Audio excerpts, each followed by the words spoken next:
Welcome to The Deep Dive.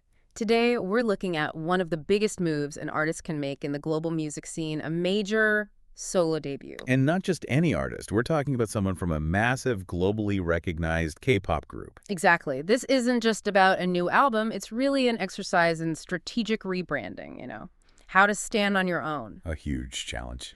We are dissecting the launch of Yeonjun of Tomorrow X together. A group most people probably know as TXT. Right, TXT. And this is his first mini album with a very powerful title, No Labels, Part 01. And that's really our mission today. We're going beyond the commercial numbers, which are, well, incredible on their own. But when an artist steps out from a group as huge as TXT, they have this architectural problem to solve. How do you mean? Well, how do you use that massive global brand loyalty, but at the same time, tear down the walls of the group identity to build something new, something that's just you? A standalone identity. Exactly. The success of a debut like this hinges completely on solving that core dilemma. And the market's immediate answer was, well, deafening. The hook here, the reason this became global news so fast, is that this was a 500,000 seller right out of the gate. It really was. This wasn't just a debut. It was more like a coronation. So let's get into those numbers, because the speed of it's almost hard to believe. Our sources confirm No Labels. Part 01 sold 601,105 copies in its first week. That's according to the Hantaya chart. But even that final number doesn't tell the full story. It wasn't a gradual buildup over the week. No. It was an explosion, an immediate one. If you look at the Hanteo data, something like 540,000 copies. Wait, 540,000? 540,000. That's about 90% of the total first week sales. And they sold in a single day. In one day. Wow. That speaks volumes, doesn't it? It's about the sustained anticipation that was built over all his years in TXT. So does that mean this was less about people being curious about the music and more about just a successful delivery to a pre-existing fan base? I think it's both, but that speed absolutely confirms the loyalty factor. Hanteo chart is all about physical album sales, tracking real-time purchases. So it's a perfect metric for measuring just how active and dedicated a fandom is. And because of that insane first day, he topped the weekly chart in just 3 days. Right. That quick dominance just proves the audience was waiting for this exact moment. They were coiled and ready to spring. Okay, so Hanteo shows that immediate dedicated demand. What about the broader market here in Korea? For that, we look at the circle chart. It tracks everything: physical albums, digital downloads, streaming. And on that chart, he achieved what they call a domestic double crown. Meaning he dominated 2 major album categories at the same time. Yes. So it confirms the success wasn't just physical sales, it was a total market sweep. And earning a double crown on a solo debut, that signals real, holistic market acceptance. For sure. We also have to talk about the international reach, especially Japan. TXT's fan base is global, of course, but translating that group power into solo chart success is notoriously difficult in some markets. It really is, but he did it instantly. The album hit #1 on Oricon's daily album ranking. Oricon is basically Japan's Billboard, for anyone who doesn't know. Right. And he also got #3 on their weekly digital album chart. That kind of immediate, multi-territory success is proof that all those years building the TXT brand transferred directly to his solo mission. So the commercial validation is settled. The audience absolutely followed him. Now let's get into the strategic mission behind it all, and it's right there in the title.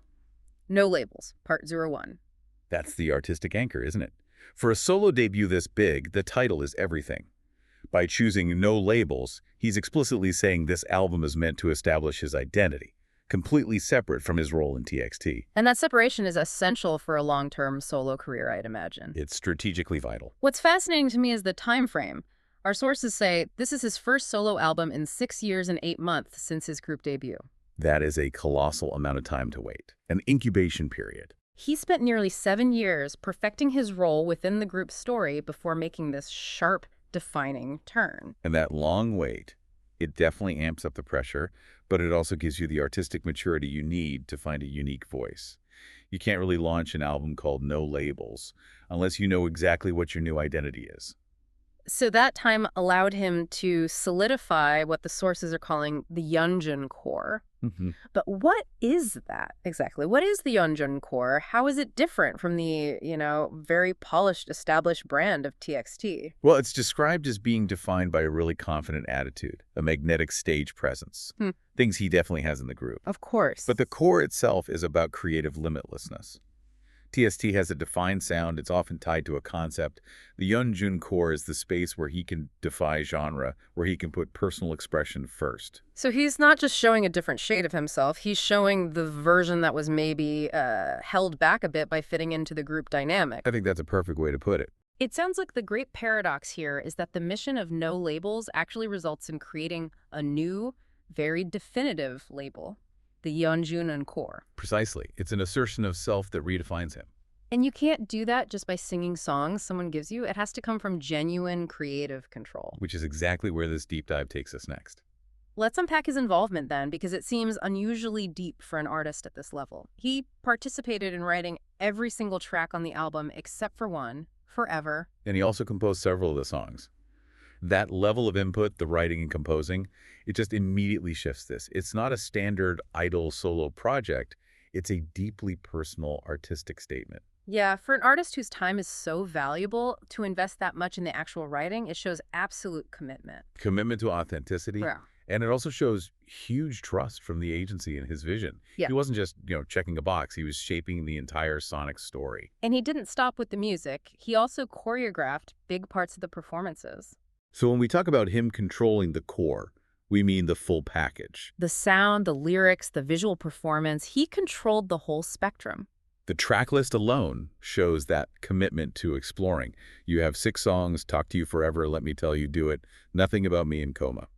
But the real artistic statement came with his choice for the title track. Mm-hmm. This is where that no labels mission gets really specific. What did he choose as his opening shot to define his solo sound? He went with Talk to You, which is described as a hard rock song. It's about intense attraction, and it's driven by these really striking guitar riffs and drums. That's a high-impact choice. It feels like a calculated risk, to create distance from TXT's sound, which often leans more toward pop or alternative. It's a very deliberate choice. Choosing pure hard rock for a debut title track is basically Yeonjun telling the world, I decide the volume now. It forces you to reevaluate him as a musician immediately, and he knew it. He said his reason for picking it was simply, the moment I heard it, I thought, this is my song. He felt it was the best way to show the side of him he needed to show. And he had that same meticulous control over the performance. He mentioned being really proud of the choreography for the track Coma. I read that. Yeah, and he also took pride in revising and creating parts of the choreo for Let Me Tell You, which is a collaboration with Daniela of Katsé, which reinforces that every visual moment you see on stage was filtered through his vision. When you have that much control over a project that people have been waiting on for almost 7 years, the pressure must be insane. Oh, absolutely. And he admitted it. He said he felt significant pressure compared to his past mixtape work, but that ultimately the excitement to finally release it was what won out. And this brings us back to the genre diversity, right? He confirmed he did that intentionally, to put his unique color, his emotions into each song. He called it the album that expresses me the best. So the diversity wasn't random. It was a necessary part of the strategy. And his performance goal is the perfect summary of that confident attitude we talked about. He said, I hope people watch me on stage and think, Yeonjun is insane. It's not a goal about being perfect or topping charts. It's about visceral, unforgettable impact. It really is. And we also have to look at the strategic moves that helped this transition globally. The collaboration with Daniela of Katsé was a clear highlight. Created a lot of buzz. For sure. Yeonjun called her an incredible artist and said she perfected the track's tension. High-profile collaborations like that, they signal industry-wide confidence in him as a solo act. And even his own promotion felt different. He personally shared a ton of album content on social media to show the process. He called it a very me way to share his work. It keeps that connection with his fans, MOA, very direct and unfiltered. Yeah. Which matches the album's whole vibe. And then, the final stamp of approval is getting on a major U.S. platform. He immediately appeared on NBC's The Kelly Clarkson Show. That kind of visibility doesn't just happen. Not at all. It solidifies the whole transition. He's not just a powerful group member anymore. He's an independently recognized, globally relevant solo artist who can drive his own promotion. So when we synthesize this whole deep dive, that 500,000 seller status, it wasn't just inherited loyalty. Not at all. The long wait, the 6 years and 8 months, that was leveraged. It allowed him to step out fully formed. The commercial success seems directly tied to the authenticity and creative control he put into it. He really answered that challenge of carving out a new identity. And he made sure his fans, MOA, knew he was confident, telling them, I'm confident this is an album worth the wait. Please feel it and enjoy it as it is. Which I think leaves one final thought for you, the listener. Okay. When you consider that instant massive validation, the 540,000 sales in a day, and you pair it with his mission to establish a solo identity, it raises a question. Which is What specific part of the Yeonjun core do you think was the most critical piece of the puzzle? Was it the heavy musical participation, the writing and composing? maybe the hands-on choreography. Or was it that really decisive, bold choice to go with hard rock for the title track? I mean, what do you think was the single element most responsible for him achieving that level of immediate, overwhelming success? What was the moment he truly shed the label?